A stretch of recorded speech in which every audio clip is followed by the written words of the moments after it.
adolescencia, mi hermana de crianza y yo salimos juntas con nuestros amigos y nosotros sabíamos muy bien las reglas de la casa. En este día teníamos que llegar a la hora especificada y no podíamos entrar en los carros de nuestros amigos. Una noche salimos con nuestros amigos y como adolescentes al fin, dimos una vuelta en un carro de un amigo. Pensamos que éramos muy inteligentes y dijimos a nuestros amigos que nos dejaran en la esquina para que sus padres no vieran el carro. Sabíamos que estábamos llegando justo a tiempo, pues tan pronto que salimos del carro, comenzamos a correr hacia la casa, riéndonos y disfrutando de lo que habíamos pasado y orgullosos de nuestro pecado. Pero cuando llegamos a la casa, justo antes de llegar a la nuestra, vimos a mi papá enfrente de la casa, con brazos cruzados, con una mirada de ira esperando explotar. Instantáneamente, nosotros nos paralizamos, nos llenamos de temor, los corazones se aceleraron y casi paramos de respirar. Toda la felicidad y risas que sentimos unos segundos atrás se desaparecieron. Habíamos llegado 2 minutos tarde y mi papá no estaba nada contento. Nosotros inhalamos como si esto fuera o podía hacernos más chiquito. Miramos el piso para no ver su cara y entramos a la casa de lado como arrastrando los pies. Y tan pronto que pasamos de él, fuimos huyendo a nuestra habitación. ¿Ustedes saben por qué sentimos ese terror cuando encontramos a nuestro padre? Porque éramos culpables. Romanos 1:3 dice, porque los gobernantes no son motivo de temor para los de buena conducta, sino para el que hace el mal. Estábamos disfrutando de nuestro pecado hasta se presentó nuestro juez. Y nosotros no estábamos enfrente de un juez todopoderoso ni omnisciente. Y sentimos que queríamos desaparecer. Sabíamos que el pecado de llegar 2 minutos tarde mi papá sabía. Sin embargo, no sabíamos si él nos vio saliendo del carro en la esquina. Nunca lo mencionó. Y creímos que no.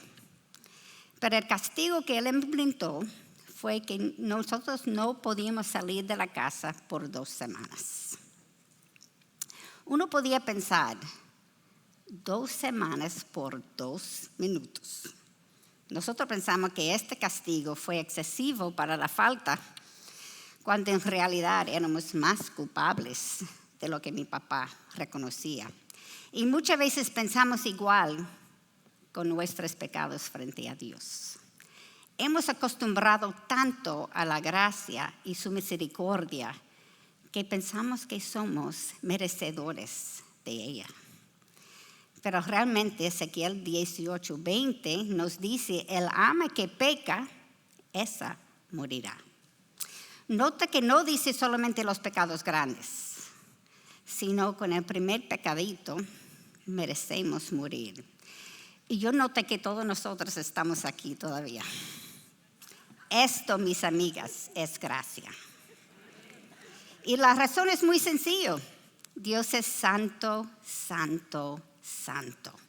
Nunca ha pecado y nunca lo hará. Y Él nos mandó a amar al Señor con todo nuestro corazón, con toda nuestra alma y con toda nuestra fuerza. Como Deuteronomio 6:5 nos dice.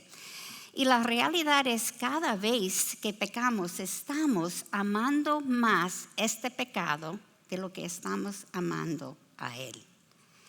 En nuestra lógica pensamos que si este pecado era grandísimo, si matamos a alguien, por ejemplo, merecemos el castigo. Sin embargo, cuando el pecado es una tontería, como llegar 2 minutos tarde, creemos que Dios debe ignorarlo. Ahora yo quiero pensar con la lógica divina. cada vez que elegimos desobedecer a Dios y pecar, es porque este pecado era más importante para nosotros que el Señor. Pensando así, realmente los pecados pequeños son peores que los pecados grandes, porque preferiríamos una tontería a Dios. Para decirlo más claro, amamos este pecado más que lo que amamos a Dios en este momento. La perspectiva cambia, ¿verdad? Esta tontería era más importante a mí que a mi Dios, que ha hecho tanto para mí. Ahora yo quiero comenzar con una pregunta. ¿Es posible tener un corazón santo? Dios es santo y su santidad no es uno de sus atributos, sino es la suma de todos sus atributos. En otras palabras, Él no tiene un atributo que no es santo, porque la santidad es su esencia. Y Él nos ha dicho en la Biblia más de 80 veces, en una forma u otra, que deberemos ser santos.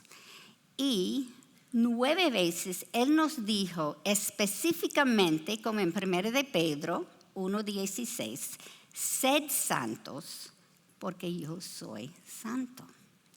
Muchas veces olvidamos que nosotros fuimos creados en su imagen y entonces nuestro propósito desde el principio era representarle a Él en la tierra. Con la caída de Adán y Eva, ¿qué ocurrió? La humanidad perdió su pureza y entonces cada uno de nosotros fuimos concebidos y nacimos en pecado, dándonos una naturaleza pecaminosa. Por esto Pablo nos dice en Romanos 3, versículos 10 a 12, no hay justo ni aun uno, no hay quien entienda, no hay quien busque a Dios. Todos se han desviado, aún se hicieron inútiles. No hay quien haga lo bueno, no hay ni siquiera uno. En otras palabras, ninguno de nosotros somos santos. Nosotros fuimos concebidos y nacimos en pecado y entonces nuestra esencia es pecaminosa. Entonces, ¿cómo podemos ser santos? Dios es un dictador malévolo como el faraón egipcio con los judíos cuando estaban en esclavitud, exigiendo algo que era imposible hacer. Claro que no. Dios es bueno y todo lo que Él hace es bueno. Pero porque el pecado produjo una separación con Dios, desde Génesis 3 vemos que Él nos ha buscado y Él se acercó a nosotros a través de Cristo. Por gracia, a pesar de nuestro pecado, Él nos busca, nos redime, Él regenera nuestra mente, nos da un corazón nuevo y puso un espíritu nuevo dentro de nosotros, como Ezequiel 36:26 nos dice. Y a través de la morada del Espíritu Santo nos dio la mente de Cristo.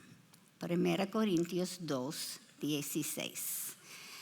Entonces, si el mandato a ser santas no es para frustrarnos, sino para disminuir la separación que existía entre Dios santo y pecadores, hoy quiero demostrarles que este mandato de ser santos realmente es una muestra de su gracia y su amor.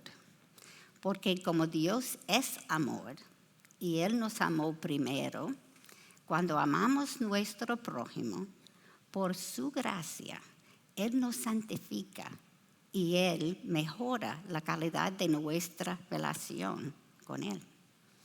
Si no hay justo ni aun uno, y nunca llegaríamos a tener la santidad de Dios, entonces nos corresponde indagar lo que significa ser santos bíblicamente. Y obviamente con el propósito principal de aplicar lo que encontramos a nuestras vidas. En el libro de Isaías, Isaías 6, versículo 1 a 5, vemos la conexión entre la gloria de Jesucristo y su santidad. Leamos. En el año de la muerte del rey Usías, vi yo al Señor sentado sobre un trono alto y sublime, y la orla de su manto llenaba el templo. Por encima de él había serafines, cada uno tenía 6 alas, con 2 cubrían sus rostros, con 2 cubrían sus pies, y con 2 volaban. Y el uno al otro daba voces diciendo: Santo, santo, santo es el Señor de los ejércitos. Llena está toda la tierra de su gloria. Y se estremecieron los cimientos de los umbrales a la voz del que clamaba, y la casa se llenó de humo. Entonces dije: ¡ay de mí! Porque perdido estoy, pues soy hombre de labios inmundos, y en medio de un pueblo de labios inmundos habito, porque han visto mis ojos al Rey, el Señor de los ejércitos.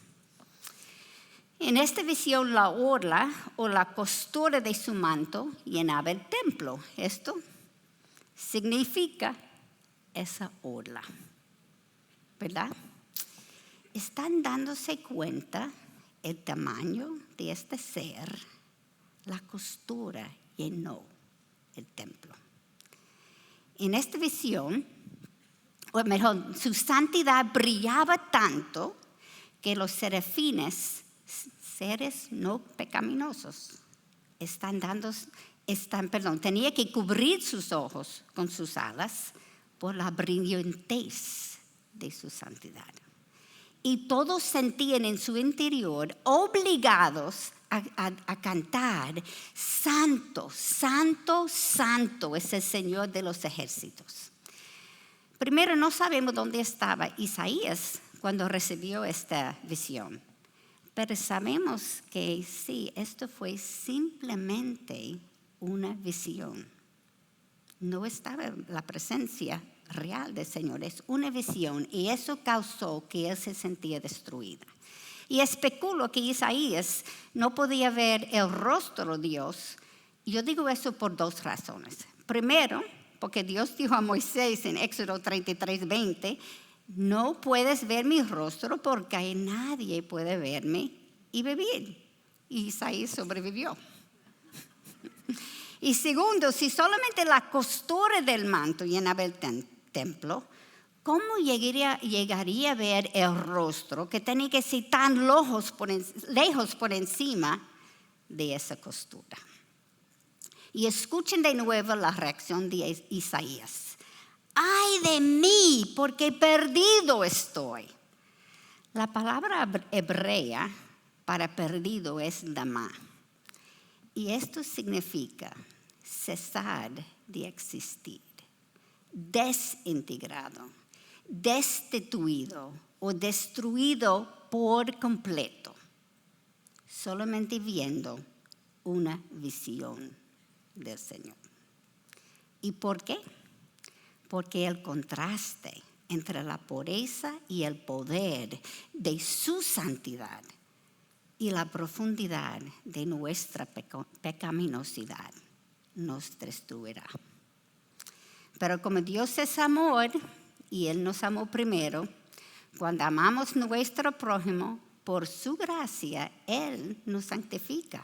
Y esto mejora la calidad de nuestra relación con Él. Vimos que Dios es santo, santo, santo. Y Juan nos enseñó en 1 de Juan 4:8 que Dios es amor. Entonces, las 2 características están refiriéndose a la misma esencia de Dios. Entonces, la realidad es que no es simplemente que su amor es santo, sino deberemos ver una conexión directa entre su santidad y su amor. Y yo quiero demostrar ahora la conexión que existe entre la santidad de Dios, su amor y su gloria, para luego entender nuestro deber. 1 Tesalonicenses 4, versículo 1 y 3 nos dice: por lo demás, hermanos, os rogamos, pues, y os exhortamos en el Señor Jesús, como habéis recibido de nosotros instrucciones acerca de la manera en que debéis andar y agradar a Dios, como de hecho ya andáis. Así abundéis en ello más y más.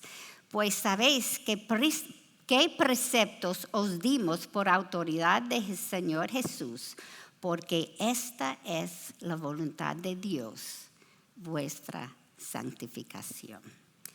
Entonces Dios quiere que nuestra santificación. Y si esto es la voluntad de Dios, pero somos pecadores, entonces ¿cómo será posible? El versículo que acabamos de leer nos dice que deberemos seguir las instrucciones acerca de la manera en que debemos andar. Como nuestra andar depende de nuestra pensar, entonces debemos preguntarnos, ¿cómo piensa un corazón santo? Es interesante que justo antes de este versículo, es en lo mismo 1 Tesalonicenses, pero capítulo 3, versículo 12 a 13, donde Pablo nos dice, y que el Señor os haga crecer y abundar en amor unos para con otros y para con todos, como también nosotros lo hacemos para con vosotros. Y ahora escucha la conexión entre abundar en amor, a fin de que Él afirma vuestros corazones irreprensibles en santidad delante de nuestro Dios y Padre en la venida de nuestro Señor Jesús con todos sus santos. ¿Estamos viendo lo que yo estoy viendo? Entre abundar en amor, a fin de que Él afirme nuestros corazones irreprensibles en santidad. Se ve la conexión, ¿verdad? Pero el versículo no nos dice, sea santificado para que amemos unos a otros, sino amemos a fin de que Él afirma nuestros corazones irreprensibles en santidad. Entonces, vemos primero que como hay una conexión entre la santidad de Dios y su amor, y hay una conexión directa entre cuánto nosotros amamos uno al otro y nuestra santidad. Y notamos también que es Él que afirma nuestros corazones irreprensibles en santidad, no nosotras.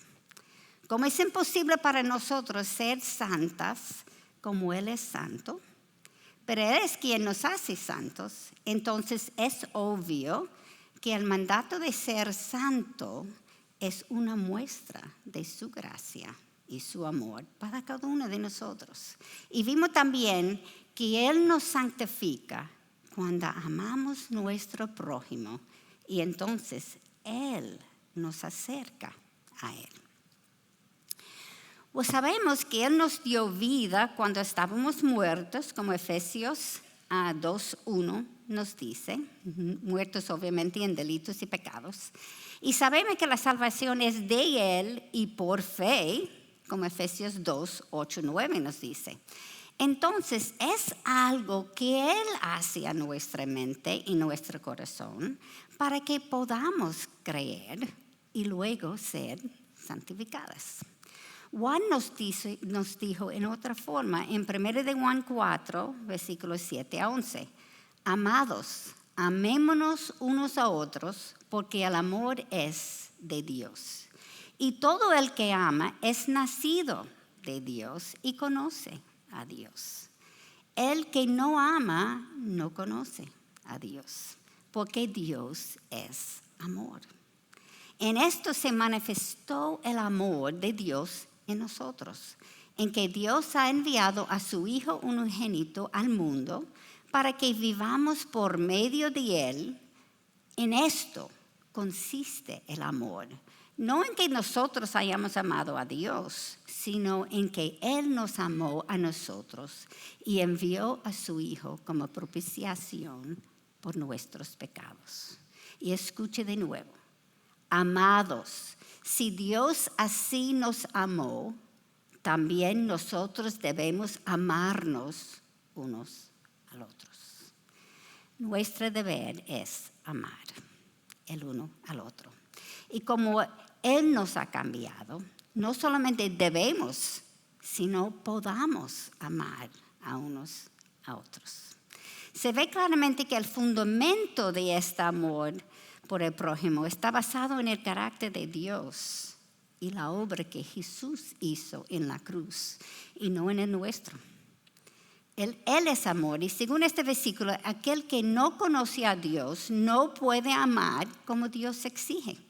Sin embargo, el otro lado de la moneda es que nosotras que sí lo conocemos, tenemos la habilidad y el deber de amar como Él nos amó.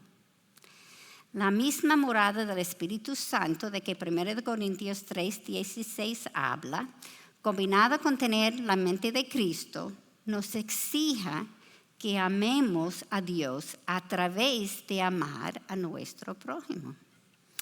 Ahora bien, el amor de Dios es diferente de cualquier amor humano.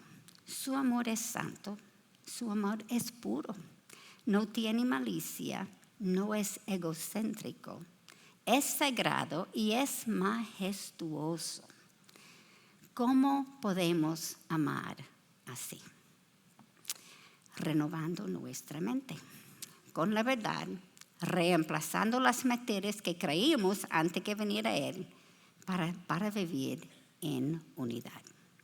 Y la única forma de vivir en la verdadera unidad cristiana es en amor, como Filipenses 2:2 nos dice, tener del mismo sentir, conservando el mismo amor, unidos en espíritu, dedicados a un mismo propósito. Y los versículos 3 y 4 nos explica cómo hacerlo. Nada hagáis por egoísmo o por vanagloria, sino que con actitud humilde cada uno de vosotros considera el otro como más importante que a sí mismo, no buscando cada uno sus propios intereses, sino más bien los intereses de los demás. Esto es un amor sin malicia, otro centrado, como Cristo nos amó a nosotros. Y para amar como Cristo nos amó, nosotros necesitamos vestirnos de Jesús. Debemos imitarle a Él. Y en hacerlo regresamos a nuestro propósito, representarle a Él en la tierra. Lo que es imposible hacer en nuestro poder es posible porque todo lo puedo en Cristo que me fortalece. Filipenses 4:13. Cuando amamos nuestro prójimo, estamos demostrando la santidad y el amor de Cristo y esto lo glorifica. La realidad es, como veremos en algunos minutos, el amor de Dios demuestra su gloria y su santidad, y nuestro amor para el prójimo no solamente demuestra el amor que nosotros tenemos para Él, sino demuestra su amor al mundo, y nosotros nos convertimos en sus embajadores. 2 Corintios 5:20. El versículo que leí en 1 Juan 4:10 nos recuerda que la razón que debemos amar es porque Dios primero nos amó a nosotros y luego envió a su Hijo como propiciación por nuestros pecados. Por el amor que Él nos demostró a nosotros, debemos demostrar a otros como sus embajadores. Y en el camino, Él nos santifica. Es su gloria y su santidad que fue manifestado a través de su amor. ¿Es posible llegar a este grado de amor? Yo no creo. Sin embargo, el Espíritu Santo nos empodera para amar más allá de lo que somos capaces naturalmente. Y a través de caminar en el Espíritu Santo, nuestras vidas comiencen a manifestar su fruto, de lo cual el amor es el mayor. Cuando amamos a Dios a través de amar a nuestro prójimo incondicionalmente, aprendemos a amar en una forma que es más cerca al amor de Dios. Pero amar así requiere intencionalidad. Pablo recordó esto a los Gálatas en capítulo 5, versículos 16 a 17. Andad por el Espíritu y no cumpliréis el deseo de la carne, porque el deseo de la carne es contra el Espíritu y del Espíritu es contra la carne. Pues estos se oponen al uno al otro, de manera que no podéis hacer lo que deseáis. Si amamos a Dios, amaremos a nuestro prójimo a pesar de nuestros deseos carnales. Porque como Dios es amor y Él nos amó primero, cuando amamos a nuestro prójimo por su gracia, Él nos santifica y esto mejora la calidad de nuestra relación con Él. La santificación es un proceso de llegar a ser santo, pero como vimos en Gálatas, para ser santo hay un proceso de renovación de nuestra mente que necesita ocurrir. Cada uno de nosotros venimos a Cristo con una cosmovisión pagana y deberemos aprender cómo pensar bíblicamente. Por esto Pablo nos dice en Efesios 4, versículos 22 a 25, que en cuanto a vuestra anterior manera de vivir, os despojéis del viejo hombre que se corrompe según los deseos engañosos y que seáis renovadas en el espíritu de vuestra mente y os vistáis del nuevo hombre, el cual en la semejanza de Dios ha sido criado en la justicia y santidad de la verdad. Es importante que cada uno de nosotros, sin importar cuán buenas pensábamos que éramos antes de venir a Cristo, entendemos que nuestra forma de vivir fue ofensiva a Dios. Y realmente éramos enemigas de Él. De hecho, Jesús tuvo más compasión con aquellos con pecados escandalosos que se arrepintieron que con los fariseos que vivían vidas aparentemente piadosas. Hay un peligro en pensar que somos buenas y es que disminuimos la magnitud de la obra que Jesús hizo en la cruz y podamos quedar afuera. Aquellos con pecados escandalosos que se arrepintieron, aun siendo prostitutas y ladrones, llegaron al cielo. Y el fariseo, por creer que era bueno, se quedó afuera. No llegó. J.C. Riley dijo, el hombre más santo en su propia estimación es un miserable pecador. Y hasta el último momento de su existencia será un deudor de la misericordia y de la gracia.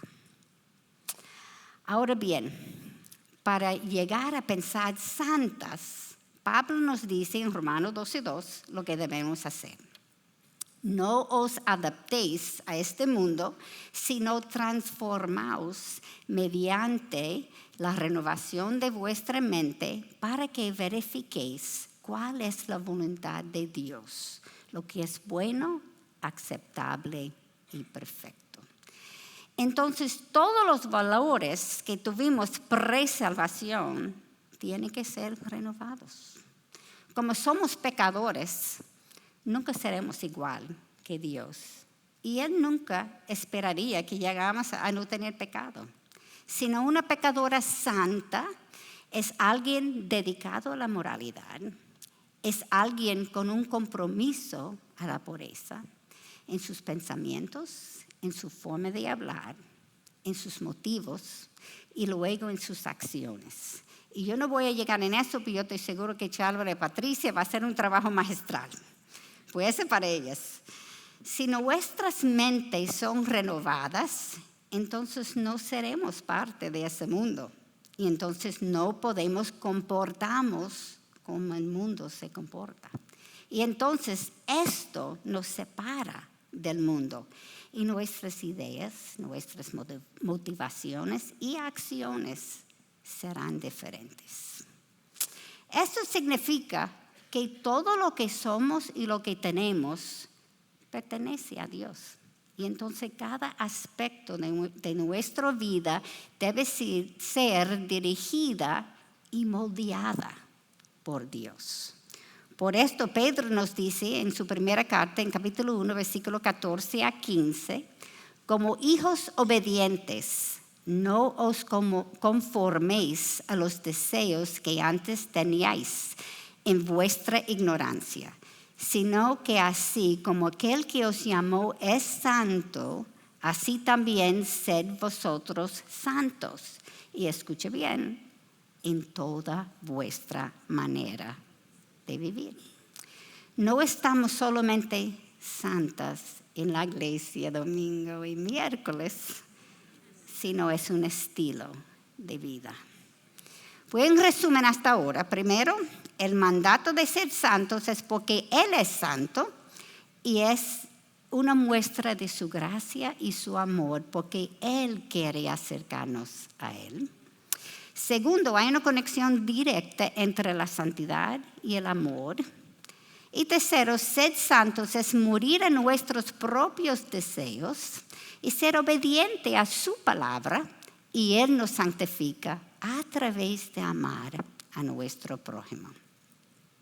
Ahora, su palabra nos dice en Efesios 2, versículo 10, porque somos hechura suya, creados en Cristo Jesús, para hacer buenas obras, las cuales Dios preparó de antemano para que anduviéramos en ellas. Entonces, ¿cómo podamos saber lo que Él ha preparado? Como 1 Tesalonicenses 4:1 nos instruye que andando en una manera santa, agradamos al Señor. Entonces, la renovación de nuestra mente es vital para agradarle y para la santidad. Y la base de esta renovación es abundar en amor los unos para con nosotros. Vimos que Dios es 3 veces santo en Isaías 6, y realmente esto es el único atributo de Dios que está elevado a la tercera potencia. Su amor incondicional, el ágape, y todos los atributos de Dios son santos desde su bondad hasta su ira, porque todos son basados en su amor, porque Dios es amor. El problema radica en que el amor de Dios no es como nosotros amamos naturalmente, porque venimos a Cristo pensando como el mundo piensa. Y nuestro deseo es añadir a Jesús a nuestro pensar y no reemplazarlo. En Juan 14:6, Jesús mismo dijo, yo soy el camino, la verdad y la vida. Nadie viene al Padre sino por mí. Entonces Jesús no es solamente la verdad, sino también Él es el camino para llegar a ser santas. Entonces debemos caminar con Él. Y para caminar con Él necesitamos aprender de Él. Entonces, para tener un corazón santo y aprender de Él, primero necesitamos estudiar su palabra. Juan 17:17 nos dice, santifícalos en la verdad. Tu palabra es la verdad. Y Pedro nos dice en 1 Pedro 1:22, puesto que en obediencia a la verdad, como vimos es Cristo y su palabra, habéis purificado vuestras almas para un amor sincero de hermanos, amaos unos a otros entrañablemente de corazón puro. Estamos viendo de nuevo la conexión entre el amor, la pureza y la santidad. Es la obediencia a la verdad que nos lleva a amar al prójimo y desarrollar un corazón santo. Amar a otros es parte de nuestra obediencia a Él. No es un amor conveniente, sino un amor intencional y incondicional. De hecho, Él dijo, tenemos que amar hasta nuestros enemigos en Lucas 6:35. Pues para tener un corazón santo, entonces deberemos amar como Él ama. Y para trabajar en esto, tenemos que reconocer que nuestro entendimiento está entenebrecido, como Efesios 4:18 nos dice, y nuestro corazón es engañoso. Jeremías 7:17-9. Después de la salvación, hay un cambio en nuestra disposición. Y 2 Corintios 5:17 nos dice, de modo que si alguno está en Cristo, nueva criatura es. Las cosas viejas pasaron, y aquí son hechas nuevas. Pues antes de convertirnos, las únicas opciones que teníamos fue pecar o pecar. Ahora tenemos la libertad de elegir a no pecar.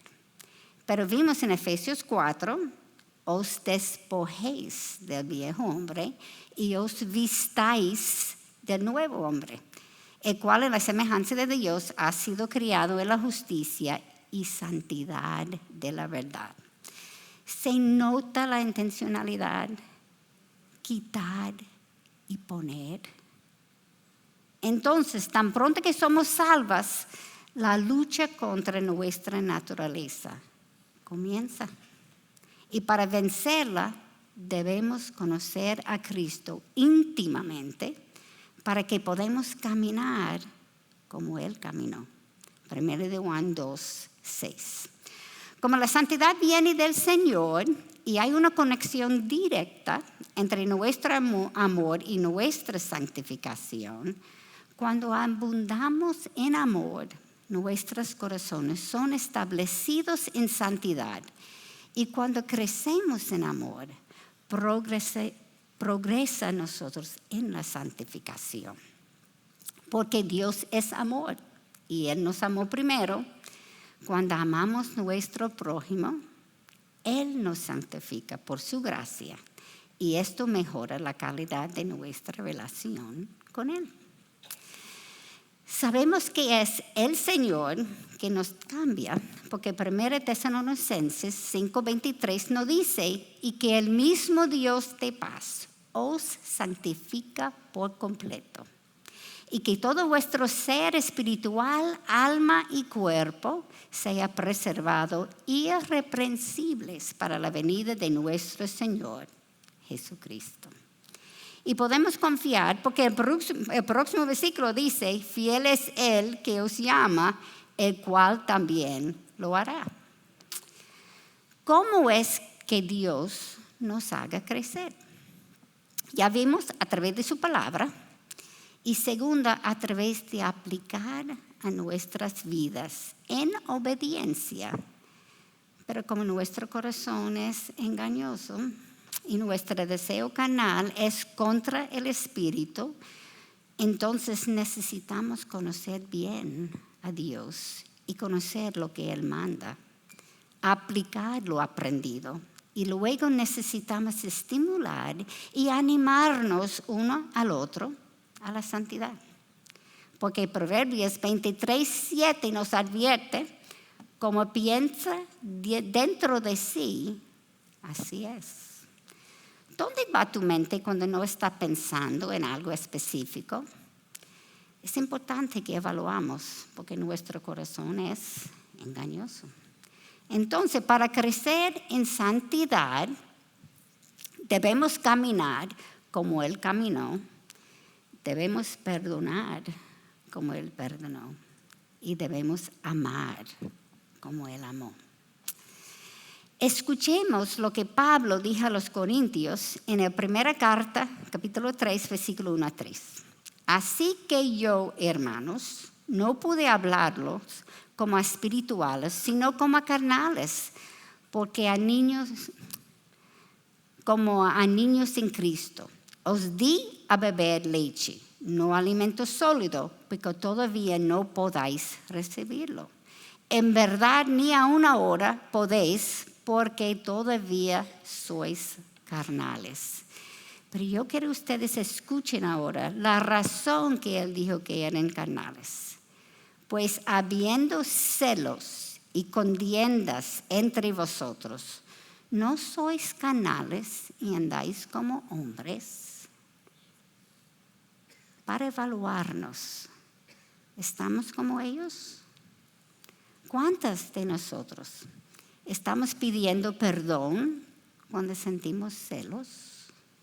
¿Cuántos de nosotros rechazamos manipular y maquinar para conseguir lo que queremos?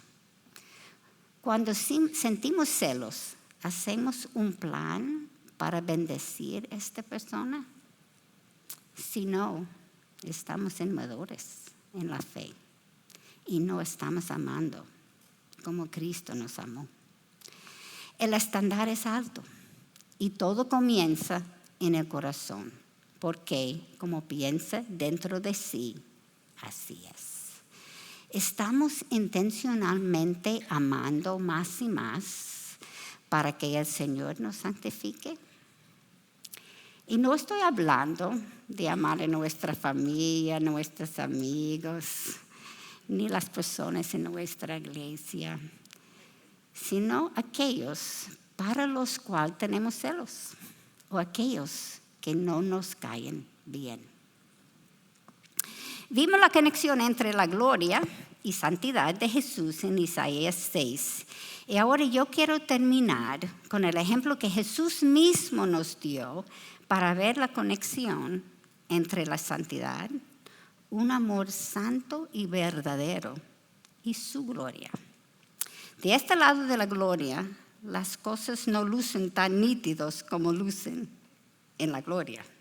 Si apagamos las luces en ese momento, no veremos como estamos viendo ahora, ¿verdad?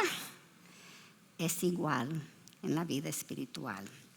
Pablo dijo en 1 Corintios capítulo 13, versículo 9 a 10 y después 12, porque en parte conocemos y en parte profetizamos, pero cuando venga lo perfecto, lo incompleto se acabará. Porque ahora vemos por un espejo veladamente, pero entonces veremos cara a cara. Ahora conozco en parte, pero entonces conoceré plenamente como he sido conocido. Para que pudiéramos ver a Dios, Jesús tuvo que velar su santidad, vistiéndose de carne. Dejó atrás su gloria, porque si no, no pudiéramos tolerarlo. ¿Ustedes recuerdan lo que Jesús dijo a sus apóstoles en la última cena? Juan 12, 23 dice, ha llegado la hora para que el Hijo del Hombre sea glorificado. La cruz glorificó a Dios. ¿Y por qué? El amor que Jesús mostró en la cruz glorificó a Dios. Comparemos ahora cómo vimos a Cristo, el amor, porque Dios es amor, en su trono, como en la visión que Isaías tuvo, y ahora en la cruz. En vez de tener un manto donde la orla llenaba el templo, él estaba desnudo. En vez de tener sus criaturas cantando santo, santo, santo, lo maltrataban, lo escupieron en su cara, se burlaban de él y lanzaban insultos. Su cuerpo fue tan herido al punto que él era irreconocible, según Isaías 52, 14. Y no tuvo una corona de luz, sino una corona de espinas en su cabeza. Él nos demostró que el amor es más importante que el sufrimiento y más importante que la apariencia, porque el amor glorifica a Dios. Mira el dilema. Su santidad no podía ignorar el pecado, pero su amor no dejaría que el mundo entero perecería. Entonces su solución fue pagar el precio que nosotros no pudimos. Y escuchamos lo que el amor dijo: Padre, perdónalos, porque no saben lo que hacen. Eso fue Lucas 23:34. De lo que no sabían lo que hacían, eso sí era verdad, no hay duda de eso. Ellos no tenían idea que el hombre que estaba en esa cruz fue el mismo hombre que Isaías vio en su visión. Pero fíjense lo que él dijo primero: Padre, perdónalos. Así es como piensa.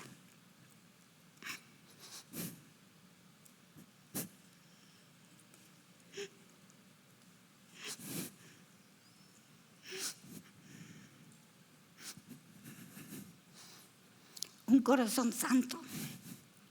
Eso es como piensa. Un corazón amoroso. La cruz no solamente demostró su amor, sino demostró su santidad, porque la justicia fue cumplida. Y esto glorifica a Dios. Como vimos en 1 Tesalonicenses capítulo 3, abundar en amor unos para con otros, a fin de que Él afirma vuestros corazones irreprensibles en santidad. Yo quiero preguntarnos ahora, ¿cómo nos vamos? Obviamente Jesús no se santificó a través de amar, porque Él es amor y Él es santo. Simplemente Él está demostrando a nosotros la conexión entre el amor y la santidad y su gloria divina. ¿Dónde estamos?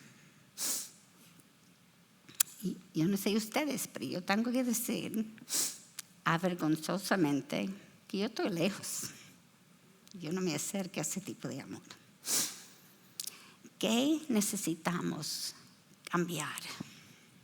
¿Estamos pensando y actuando como santas? El estándar es muy alto. Pero mire el resultado de este amor, el amor de Cristo. ¿Recuerda el temor que sentí frente a mi padre? Porque era culpable. En ese día futuro, cuando nos paremos frente a este juez amoroso, Jesucristo, los creyentes no tendremos temor, porque el amor perfecto echa fuera el temor. 1 de Juan 4:18. Por amor, Él canceló nuestra deuda, clavándolo en la cruz, como Colosenses 2:14 nos dice. Y entonces la vela que Jesucristo puso será quitado. Su santidad y su amor serán entendidos por todos y su gloria brillará para siempre. En el Nuevo Jerusalén, la ciudad no tiene necesidad de sol ni de luna que la iluminen, porque la gloria de Dios la ilumina y el Cordero es su lumbrera. Apocalipsis 21:23. Y ahora nosotros debemos armarnos los unos con los otros. ¿Estamos caminando hacia allá? ¿Estamos caminando irreprensibles, sencillos, en medio de una generación torcida y perversa, resplandeciendo como luminares en el mundo? Filipenses 2:14-15. Nosotros no queremos ser una versión mejor de nosotras mismas, sino queremos ser reflejos precisos de Él. No podemos compararnos con el mundo y creer que estamos bien. Tenemos que compararnos con Jesús. Es hora de ser intencionales con nuestra vida de santidad. Hay un mundo que necesita ver a Cristo a través de nosotras. Y cuando caminamos en su amor, Él es glorificado. La vida no se trata de nosotros, sino de Él. Jesucristo es el centro de todo. Y recordemos una vez más, como Dios es amor y Él nos amó primero, cuando amamos nuestro prójimo, por su gracia, Él nos santifica y esto mejora la calidad de nuestra relación con Él.